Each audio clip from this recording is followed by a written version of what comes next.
Hi everybody, this is Mousa Pazhuhan. Social capital is an important element in crisis time, especially when climate change-induced disasters such as flash floods hit the communities.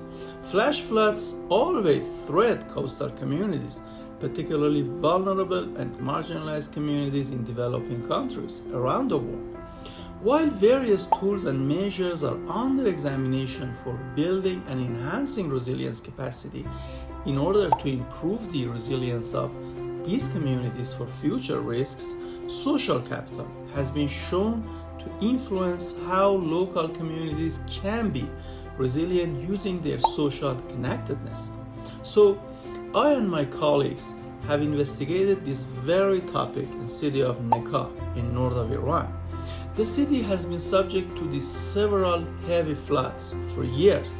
However, the urban infrastructures in this city, like many other cities of Iran, is worn out, and policies coping with flooding and other natural disasters are generally made after the first stages of a disaster and are forgotten after a while, unfortunately. Today, I will explain key findings from our peer-reviewed article titled The Impact of Social Capital on the Resilience of Flood-Prone Communities, the case study of Northern Iran, that was published in the Journal of Environmental Development in December 2023 by Science Direct Elsevier Group. Appreciation is extended to them.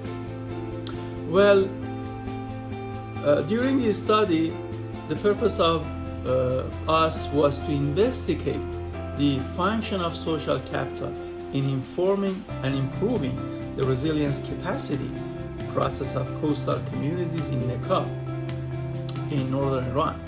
This study used a combination of quantitative and qualitative methods and analyzed a number of social capital indicators in the study area in the field survey using questionnaires and techniques of inferential statistics.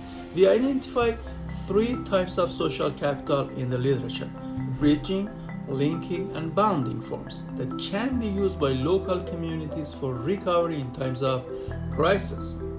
As the most important social capital affecting resilience, bounding capital was studied in Nekah city, which has been subject to catastrophic floods. In order to identify the most important factors affecting bounding capital in flood-prone communities, in case study, 7 criteria including 1. Sense of community, 2. Attachment to place, 3.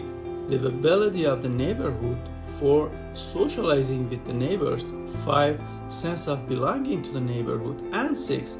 Desire to continue living in the neighborhood have been assessed through quantitative methods. Well, we have used quantitative tools, primarily descriptive statistics like direct quantification of variables by Likert spectrum, and inferential statistics like t-test technique and Pearson correlation test in the SPSS environment, version 26. The findings revealed that bounding capital, as the most powerful kind of social capital, played a critical role in improving community resilience capacity in the case. Moreover, the most important criteria in developing capacities to enhance community resilience, as field study analysis revealed, included respect for the rights of the neighbors, availability of public green spaces and open spaces, availability of children's playgrounds, planting trees, and availability of a porch. So these factors of social capital have played the most important role in enhancing community resilience, which should be considered by policymakers and resilience planners in crisis time. The present study suggests that since that type and content of social capital are effective in the process of building resilience in communities, particularly in flood-prone communities, it is important and essential that future studies focus on identifying the nature and existing the social capital types at the community level particularly. Moreover, future studies should focus more closely on the role of different types of social capital and resilience of local communities at each stage in different post-disaster stages. Thank you for joining me in this video presentation. I will provide further explanation on my peer-reviewed research articles shortly. Until then, stay well.